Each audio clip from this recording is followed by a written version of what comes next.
you remember that first decade of the web, it was really a static place. You could go online, you could look at pages, and they were put up either by organizations who had teams to do it, or by individuals who were really tech savvy for the time. And with the rise of social media and social networks in the early 2000s, the web was completely changed to a place where now the vast majority of content we interact with is put up by average users, either in YouTube videos or blog posts or product reviews or social media postings. And it's also become a much more interactive place where people are interacting with others, they're commenting, they're sharing, they're not just reading. So Facebook's not the only place you can do this, but it's the biggest, and it serves to illustrate the numbers. Facebook has 1.2 billion users per month. So half the Earth's internet population is using Facebook. They're a site, along with others, that's allowed people to create an online persona with very little technical skill. And people responded by putting huge amounts of personal data online. So the result is that we have behavioral, preference, demographic data for hundreds of millions of people, which is unprecedented in history. And as a computer scientist, what this means is that I've been able to build models that can predict all sorts of hidden attributes for all of you that you don't even know you're sharing information about. As scientists, we use that to help the way people interact online, but there's less altruistic applications. And there's a problem in that users don't really understand these techniques and how they work, and even if they did, they don't have a lot of control over it. So what I want to talk to you about today is some of these things that we're able to do, and then give us some ideas of how we might go forward to move some control back into the hands of users.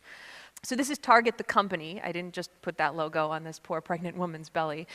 You may have seen this anecdote that was printed in Forbes magazine where Target sent a flyer to this 15-year-old girl with advertisements and coupons for baby bottles and diapers and cribs 2 weeks before she told her parents that she was pregnant. Yeah, the dad was really upset. So how did Target figure out that this high school girl was pregnant before she told her parents? It turns out that they have the purchase history for hundreds of thousands of customers, and they compute what they call a pregnancy score, which is not just whether or not a woman's pregnant, but what her due date is. And they compute that not by looking at like the obvious things like she's buying a crib or baby clothes, but things like she bought more vitamins than she normally had, or she bought a handbag that's big enough to hold diapers. And by themselves, those purchases don't seem like they might reveal a lot, but it's a pattern of behavior that when you take it in the context of thousands of other people, starts to actually reveal some insights. So that's the kind of thing that we do when we're predicting stuff about you on social media. We're looking for little patterns of behavior that when you detect them among millions of people, lets us find out all kinds of things.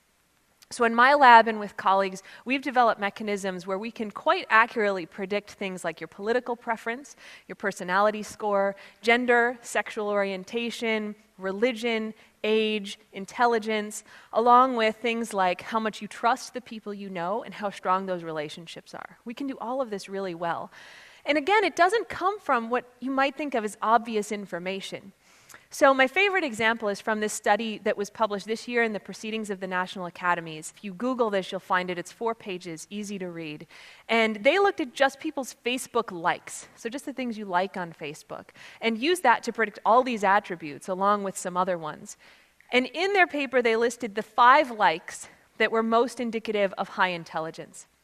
And among those was liking the page for curly fries.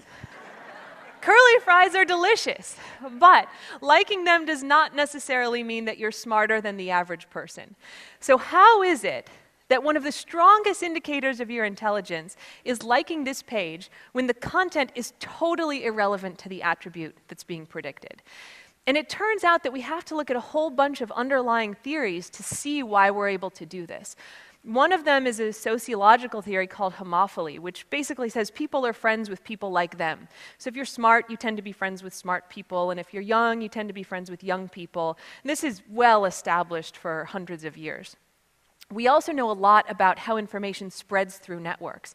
It turns out things like viral videos or Facebook likes or other information spreads in exactly the same way that diseases spread through social networks. So this is something we've studied for a long time. We have good models of it. And so you can put those things together and start seeing why things like this happen. So if I were to give you a hypothesis, it would be that A smart guy started this page, or maybe one of the first people who liked it would have scored high on that test. And they liked it, and their friends saw it. And by homophily, we know that he probably had smart friends. And so it spread to them, and some of them liked it. And they had smart friends, and so it spread to them, and so it propagated through the network to kind of a host of smart people, so that by the end, the action of liking the curly fries page is indicative of high intelligence, not because of the content, but because the actual action of liking reflects back the common attributes of other people who have done it.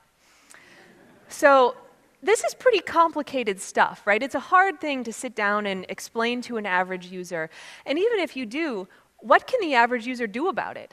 How do you know that you've liked something that indicates a trait for you that's totally irrelevant to the content of what you've liked? There's a lot of power that users don't have to control how this data is used. And I see that as a real problem going forward. So I think there's a couple paths that we want to look at if we want to give users some control over how this data is used, because it's not always going to be used for their benefit. An example I often give is that if I ever get bored being a professor, I'm going to go start a company that predicts all of these attributes and things like how well you work in teams, and if you're a drug user, if you're an alcoholic, we know how to predict all that. And I'm going to sell reports to HR companies and big businesses that want to hire you. We totally can do that now. I could start that business tomorrow, and you would have absolutely no control over me using your data like that. That seems to me to be a problem. So one of the paths we can go down is the policy and law path. And in some respects, I think that that would be most effective, but the problem is we'd actually have to do it. Observing our political process in action makes me think it's highly unlikely that we're going to get a bunch of representatives to sit down, learn about this, and then enact sweeping changes to intellectual property law in the US so users control their data. We could go the policy route where social media companies say, you know what, you own your data, you have total control over how it's used. The problem is that the revenue models for most social media companies rely on sharing or exploiting users' data in some way. It's sometimes said of Facebook that the users aren't the customer, they're the product. And so how do you get a company to cede control of their main asset back to the users? It's possible, but I don't think it's something that we're going to see change quickly. So I think the other path that we can go down that's going to be more effective is one of more science.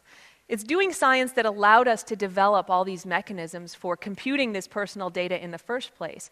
And it's actually very similar research that we'd have to do if we want to develop mechanisms that can say to a user, here's the risk of that action you just took. You know, by liking that Facebook page or by sharing this piece of personal information, you've now improved my ability to predict whether or not you're using drugs or whether or not you get along well in the workplace. And that, I think, can affect whether or not people want to share something, keep it private, or just keep it offline altogether.